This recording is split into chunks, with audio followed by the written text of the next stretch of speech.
Hey, what's up mga kaballers? Maligayang pagbabalik sa aking channel. Halina't pag-usapan natin ang balitang Lauri Markkanen sa Golden State Warriors na inaantay na lang. Tara na't pag-usapan natin yan dito sa Basketball Hotshots.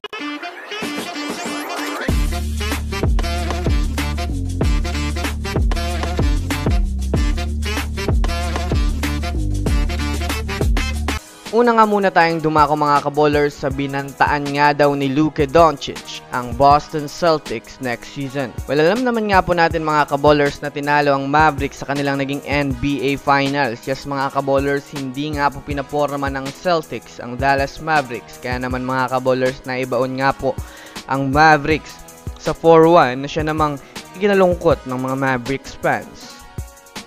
Di man nga po nagawa ng Mavericks magkampiyon ay maganda naman ang nabuong chemistry ni Luka Doncic at Kyrie Irving. Kaya naman sa ngayon nga po mga kaballers ay sobrang abala ang Mavs magpalakas ng kanilang kupunan. Ayon pa nga po mga kaballers sa naging media interview ni Luka Doncic, hindi na nga daw sila papayag pa na i-down sila ng Boston Celtics next season. Kung susumadayan nyo natin mga kaballers, malakas nga pong motibasyon ang bumabalot sa kanilang team pati na rin sa kanilang front office, kaya naghahanap pa nga po sila mga kaballers ng malakas pang mga player ng Mavs na tutulong sa kanila para makuha ang kampiyonato next season.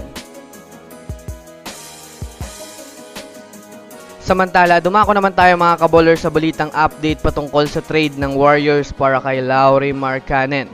Alam naman nga po natin mga kaballers na seryoso nga po mga kaballers ang Warriors na makuha itong si Lauri Markkanen. Napabalita nga po mga kaballers ng nakaraan na nag-offer na nga po ang Warriors mga kaballers sa kupunan ng Utah Jazz. Kaya naman sa kalalabas na nga pong balita mga kaballers ngayon, nasa waiting period na lang nga po mga kaballers ang Warriors sa magiging desisyon ng Utah Jazz. Kung susumadayan nga natin mga kaballers, isang magandang balita nga po ito para sa Warriors sa kadahilan ng tumataas na nga po ang chance na makuha pa ng Warriors itong si Lauri Markkanen. Pan nga po mga kaballers reaksyon ang Jazz sa offer ng Warriors, kaya malaki ang posibilidad na hindi na nga po mga kaballers mag-demand ang Jazz sa Warriors. Kaya talagang kaabang-abang nga po mga kaballers ang mga susunod na balita patungkol sa umiinit na trade ni Lauri Markkanen papuntang Golden State Warriors.